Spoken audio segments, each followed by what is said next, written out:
বিসমিল্লাহির রহমানির রহিম।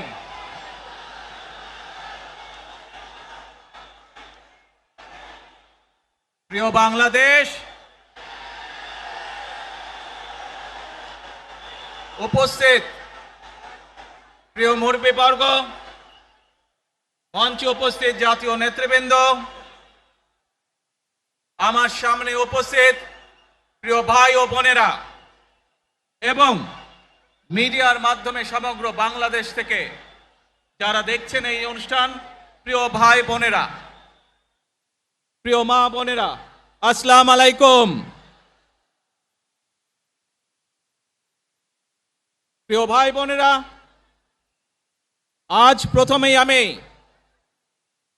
রব্বুল আলামিনের দরবারে হাজারো লক্ষ কোটি শুকরিয়া জানাতে চাই। রব্বুল আলামিনের অশেষ রহমতে আজ আমি আমার প্রিয় মাতৃভূমিতে ফিরে আসতে পেরেছি আপনাদের দোয়ায়। আপনাদের মাঝে প্রিয় ভাই বোনেরা, আমাদের এই প্রিয় মাতৃভূমি 1971 সালে লাখো শহীদের রক্তের বিনিময়ে অর্জিত হয়েছিল। ঠিক একইভাবে 75-এ আবার 7ই নভেম্বর আধিপত্যবাদীদের হাত থেকে রক্ষার জন্য সেদিন সিপাহী জনতার বিপ্লবের মাধ্যমে আধিপত্যবাদের হাত থেকে দেশকে রক্ষা করা হয়েছিল। একইভাবে পরবর্তীতে 90-এ স্বৈরাচারের বিরুদ্ধে এদেশের জনগণ, এদেশের খেটে খাওয়া মানুষ তাদের গণতান্ত্রিক অধিকারকে ছিনিয়ে এনেছিল। কিন্তু তারপরেও ষড়যন্ত্রকারীদের ষড়যন্ত্র থেমে থাকেনি। আমরা তারপর দেখেছি 2024 সালে, 71 সালে এই দেশের মানুষ যেমন স্বাধীনতা অর্জন করেছিল, 2024 সালে এদেশের ছাত্র জনতা সহ সর্বস্তরের মানুষ, কৃষক, শ্রমিক, গৃহবধূ, নারী, পুরুষ, মাদ্রাসার ছাত্র সহ দলমত নির্বিশেষে, শ্রেণী পেশা নির্বিশেষে সকল মানুষ সেদিন 2024 সালের 5ই আগস্ট এই দেশের স্বাধীনতা এবং সার্বভৌমত্বকে রক্ষা করেছিল। প্রিয় ভাই বোনেরা, আজ বাংলাদেশের মানুষ কথা বলার অধিকার ফিরে পেতে চায়। তারা তাদের গণতান্ত্রিক অধিকার ফিরে পেতে চায়। বাংলাদেশের মানুষ চায় তারা তাদের যোগ্যতা অনুযায়ী ন্যায্য অধিকার পাবে। প্রিয় ভাই বোনেরা, আজ আমাদের সময় এসেছে সকলে মিলে দেশ গড়ার। এই দেশে যেমন পাহাড়ের মানুষ আছে, এই দেশে একইভাবে সমতলের মানুষ আছে। এই দেশে মুসলমান, বৌদ্ধ, খ্রিস্টান, হিন্দু সহ বিভিন্ন ধর্মের মানুষ বসবাস করে।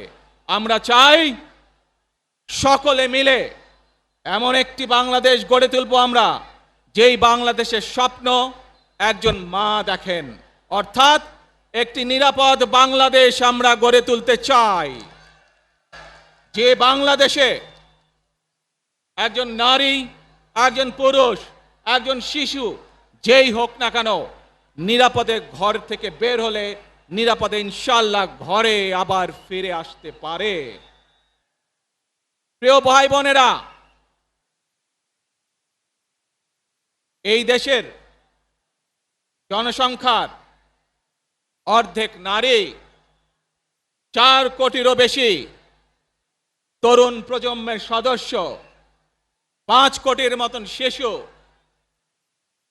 40 লক্ষের মতন প্রতিবন্ধী মানুষ রয়েছেন, কয়েক কোটি কৃষক, শ্রমিক রয়েছেন। এই মানুষগুলোর একটি প্রত্যাশা আছে এই রাষ্ট্রের কাছে, এই মানুষগুলোর একটি আকাঙ্ক্ষা আছে এই দেশের কাছে। আজ আমরা সকলে যদি ঐক্যবদ্ধ হই, আজ আমরা যদি সকলে প্রতিজ্ঞাবদ্ধ হই, তাহলে আমরা এই লক্ষ কোটি মানুষের সেই প্রত্যাশাগুলো পূরণ করতে পারি ইনশাআল্লাহ। প্রিয় ভাই বোনেরা, ৭১ সালে আমাদের শহীদরা নিজের জীবন উৎসর্গ করেছিলেন এই রকম একটি বাংলাদেশ গঠনের জন্য। বিগত 15 বছর স্বৈরাচারের বিরুদ্ধে শত শত হাজারো গুম খুনের শিকার হয়েছে শুধু রাজনৈতিক দলের সদস্য নয়, নিরীহ মানুষের প্রতিবাদ করতে গিয়ে অত্যাচার নির্যাতনের শিকার হয়েছে, জীবন দিয়েছে। 2024 সাল মাত্র সেদিনের ঘটনা। কিভাবে আমরা দেখেছি আমাদের তরুণ প্রজন্মের সদস্যরা কিভাবে নিজের জীবন উৎসর্গ করেছে দেশের এই স্বাধীনতা এবং সার্বভৌমত্বকে রক্ষা করার জন্য। প্রিয় ভাই বোনেরা, কয়েকদিন আগে এই বাংলাদেশের 24-এর আন্দোলনের এক সাহসী প্রজন্মের এক সাহসী সদস্য ওসমান হাদিকে হত্যা করা হয়েছে। ওসমান হাদি শহীদ হয়েছে। প্রিয় ভাই বোনেরা, ওসমান হাদি চেয়েছিল এই দেশের মানুষের জন্য গণতন্ত্র প্রতিষ্ঠিত হোক, এই দেশের মানুষের গণতান্ত্রিক অধিকার প্রতিষ্ঠিত হোক, এই দেশের মানুষ তাদের গণতান্ত্রিক এবং অর্থনৈতিক অধিকার ফিরে পাক। আজ 24-এর আন্দোলনে যারা শহীদ হয়েছেন, ওসমান হাদি সহ ৭১-এ যারা শহীদ হয়েছেন, বিগত স্বৈরাচারের সময় বিভিন্নভাবে খুন গুমের শিকার হয়েছেন, এই মানুষগুলোর রক্তের ঋণ যদি শোধ করতে হয়, আসুন আমরা আমাদের সেই প্রত্যাশিত বাংলাদেশ গড়ে তুলব, যেখানে আমরা সকলে মিলে কাজ করব, যেখানে আমরা সকলে মিলে আমাদের প্রত্যাশিত বাংলাদেশকে গড়ে তুলব। প্রিয় ভাই বোনেরা, বিভিন্ন আধিপত্যবাদ শক্তির গুপ্তচরেরা বিভিন্নভাবে ষড়যন্ত্রে এখন লিপ্ত রয়েছে। আমাদেরকে ধৈর্যশীল হতে হবে, আমাদেরকে ধৈর্য ধারণ করতে হবে। বিশেষ করে তরুণ প্রজন্মের যে সদস্যরা আছেন, আপনারাই আগামী দিন দেশকে নেতৃত্ব দিবেন, দেশকে গড়ে তুলবেন। এই দায়িত্ব তরুণ প্রজন্মের সদস্যদেরকে আজ গ্রহণ করতে হবে, যাতে করে এই দেশকে আমরা সুন্দরভাবে গড়ে তুলতে পারি। শক্ত ভিত্তির উপরে গণতান্ত্রিক ভিত্তি, শক্তিশালী অর্থনৈতিক ভিত্তির উপরে যাতে এই দেশকে আমরা গড়ে তুলতে পারি। প্রিয় ভাই বোনেরা, আমার সাথে আজকে মঞ্চে এখানে বহু জাতীয় নেতৃবৃন্দ বসে আছেন। আসুন আজকে আমরা দুহাত তুলে আল্লাহর দরবারে দোয়া করে আল্লাহর রহমত আমরা চাই। যে সকল জাতীয় নেতৃবৃন্দ এই মঞ্চে আছেন, মঞ্চের বাইরে যে সকল জাতীয় আরো নেতৃবৃন্দ আছেন, আমরা সকলে মিলে এই দেশকে নেতৃত্ব দিয়ে আমাদের বাংলাদেশের জনগণের প্রত্যাশিত সেই বাংলাদেশকে আমরা গড়ে তুলতে চাই। আমাদেরকে যে কোনো মূল্যে আমাদেরকে এই দেশের শান্তি শৃঙ্খলা রক্ষা করতে হবে। যে কোনো উস্কানির মুখে আমাদেরকে ধীর শান্ত থাকতে হবে। প্রিয় ভাই বোনেরা, আমরা দেশের শান্তি চাই, আমরা দেশের শান্তি চাই, আমরা দেশের শান্তি চাই। প্রিয় ভাই বোনেরা, মার্টিন লুথার কিং নাম শুনেছেন না আপনারা? নাম শুনেছেন তো আপনারা? মার্টিন লুথার কিং, তার একটি বিখ্যাত ডায়লগ আছে, আই হ্যাভ এ ড্রিম। আজ এই বাংলাদেশের মাটিতে দাঁড়িয়ে আপনাদের সকলের সামনে আমি বলতে চাই, বাংলাদেশ জাতীয়তাবাদী দলের একজন সদস্য হিসাবে আপনাদের সামনে আমি বলতে চাই, I have a plan for the people of my country, for my country. আজ এই পরিকল্পনা দেশের মানুষের স্বার্থে, দেশের উন্নয়নের জন্য, দেশের মানুষের ভাগ্যের পরিবর্তনের জন্য যদি সেই প্ল্যান, সেই কার্যক্রম, সেই পরিকল্পনাকে বাস্তবায়ন করতে হয়, প্রিয় ভাই বোনেরা, এই জনসমুদ্রে যত মানুষ উপস্থিত আছেন, এই সারা বাংলাদেশে গণতন্ত্রের শক্তি যত মানুষ উপস্থিত আছেন, প্রত্যেকটি মানুষের সহযোগিতা আমার লাগবে। প্রত্যেকটি মানুষের সহযোগিতা আমাদের লাগবে। আপনারা যদি আমাদের পাশে থাকেন, আপনারা যদি আমাদেরকে সহযোগিতা করেন, ইনশাআল্লাহ আমরা আই হ্যাভ এ প্ল্যান বাস্তবায়ন করতে সক্ষম হব। আসুন আমরা আল্লাহ রব্বুল আলামিনের দরবারে হাত তুলে প্রার্থনা করি, আমরা যেন, হে রব্বুল আলামিন, হে একমাত্র মালিক, হে একমাত্র পরওয়ারদিগার, হে একমাত্র রহমত দানকারী, হে একমাত্র সাহায্যকারী, আজ আপনি যদি আমাদেরকে রহমত দেন, তাহলে আমরা এই দেশের মানুষ কঠোর পরিশ্রম করার মাধ্যমে আমাদের প্রত্যাশিত বাংলাদেশকে গড়ে তুলতে পারবো। আজ যদি আল্লাহর রহমত এই দেশ এবং এই দেশের মানুষের পক্ষে থাকে, আল্লাহর সাহায্য, আল্লাহর দয়া এই দেশের মানুষের উপরে, এই দেশের উপরে থাকে, ইনশাআল্লাহ আমরা আমাদের প্রত্যাশিত বাংলাদেশ গড়ে তুলতে সক্ষম হব। প্রিয় ভাই বোনেরা, আজ আসুন আমরা সকলে মিলে প্রতিজ্ঞা করি, আমরা সকলে মিলে প্রতিজ্ঞা করি যে ইনশাআল্লাহ আগামী দিনে দেশ পরিচালনার দায়িত্বে যারা আসবে, আমরা সকলে নবী করিম সাল্লাল্লাহু আলাইহি সাল্লামের যে ন্যায়পরায়ণতা, সেই ন্যায়পরায়ণতার আলোকে আমরা দেশ পরিচালনার সর্বোচ্চ চেষ্টা করব। প্রিয় ভাই বোনেরা, আজ আপনারা জানেন এখান থেকে আমি আমার মা দেশনেত্রী খালেদা জিয়ার কাছে যাব।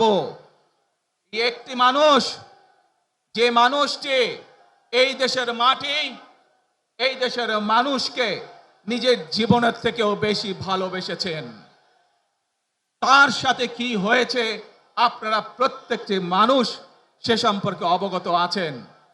সন্তান হিসাবে আপনাদের কাছে আমি চাইবো, আজ আল্লাহর দরবারে আপনারা দোয়া করবেন যাতে আল্লাহ ওনাকে তৌফিক দেন, উনি যাতে সুস্থ হতে পারেন। প্রিয় ভাই বোনেরা, সন্তান হিসাবে আমার মন আমার মায়ের বিছানার পাশে পড়ে আছে সেই হাসপাতালের ঘরে, কিন্তু সেই মানুষটি যাদের জন্য জীবনকে উৎসর্গ করেছে, অর্থাৎ আপনারা এই মানুষগুলোকে, যাদের জন্য দেশনেত্রী খালেদা জিয়া জীবন উৎসর্গ করেছেন, নিজের জীবন, সেই মানুষগুলোকে আমি কোনোভাবেই ফেলে যেতে পারি না। এবং সেজন্যই আজ হাসপাতালে যাবার আগে আপনাদের প্রতি সহ টেলিভিশনগুলোর মাধ্যমে যারা সমগ্র বাংলাদেশে আমাকে দেখছেন, আপনাদের সকলের কাছে কৃতজ্ঞতা প্রকাশ করার জন্য আজ আমি এখানে দাঁড়িয়েছি আপনাদের সামনে। প্রিয় ভাই বোনেরা, আসুন আমাদেরকে আজকে নিশ্চিত করতে হবে, আমরা যে ধর্মের মানুষ হই, আমরা যে শ্রেণীর মানুষ হই, আমরা যে দলেরই রাজনৈতিক দলের সদস্য হই অথবা একজন নির্দলীয় ব্যক্তি হই, আমাদেরকে নিশ্চিত করতে হবে যে কোনো মূল্যে আমরা আমাদের এই দেশের শান্তি শৃঙ্খলাকে ধরে রাখতে হবে। যে কোনো মূল্যে যে কোনো বিশৃঙ্খলাকে পরিত্যাগ করতে হবে। যে কোনো মূল্যে আমাদেরকে নিশ্চিত করতে হবে যাতে মানুষ নিরাপদ থাকতে পারে। শিশু হোক, নারী হোক, পুরুষ হোক, যে কোনো বয়স, যে কোনো শ্রেণী, যে কোনো পেশা, যে কোনো ধর্মের মানুষ যেন নিরাপদ থাকে, এই হোক আমাদের চাওয়া আজকে। প্রিয় ভাই বোনেরা, আসুন প্রিয় ভাই বোনেরা, সবাই মিলে আজ আমরা প্রতিজ্ঞাবদ্ধ হই, সবাই মিলে করব কাজ। কে জোরে আরো, সবাই মিলে করব কাজ, কর্মমদের বাংলাদেশ। ইনশাআল্লাহ আপনাদের সকলের কাছে দোয়া আছে, আবারও সকলকে যে কোনো মূল্যে দেশে শান্তি শৃঙ্খলা রক্ষার আহ্বান জানিয়ে যে কোনো বিশৃঙ্খলাকে পরিহার করে ধৈর্যের সাথে মোকাবেলা করার আহ্বান জানিয়ে আমার বক্তব্য শেষ করছি। আবারও আপনাদের কাছে কৃতজ্ঞতা প্রকাশ করছি আজকে আমাকে এইভাবে বরণ করে নেওয়ার জন্য। আল্লাহ হাফেজ। বাংলাদেশ জিন্দাবাদ, বাংলাদেশ জাতীয়তাবাদী দল জিন্দাবাদ। আসসালামু আলাইকুম।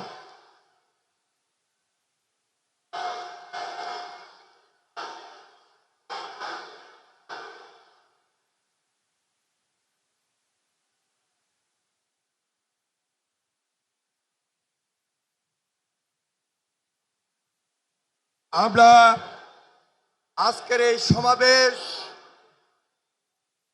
সমাবেশ থেকে বাংলাদেশ জাতীয়তাবাদী দলের ভারপ্রাপ্ত চেয়ারম্যান জনাব তারেক রহমান, তিনি আমাদের মাঝে এসে আজকে যে গুরুত্বপূর্ণ দিক নির্দেশনামূলক বক্তব্য রেখেছেন এবং সেই সাথে সাথে দেশবাসীর কাছে কৃতজ্ঞতা প্রকাশ করেছেন, সেই জন্য আমরা ভারপ্রাপ্ত চেয়ারম্যান জনাব তারেক রহমানকে আন্তরিকভাবে মুবারকবাদ জানাই, ধন্যবাদ জানাই, সংগ্রামী সালাম জানাই, শুভেচ্ছা জানাই এবং অভিনন্দন জানিয়ে স্লোগান দিচ্ছি, তারেক রহমানের সংগ্রাম, তারেক রহমান এগিয়ে চলো, আমরা আছি তোমার সাথে। মনে রাখবেন, we have a plan, we have a plan for the people and for the country. ইনশাল্লাহ আমরা সেই প্ল্যান বাস্তবায়ন করব। আল্লাহ হাফেজ।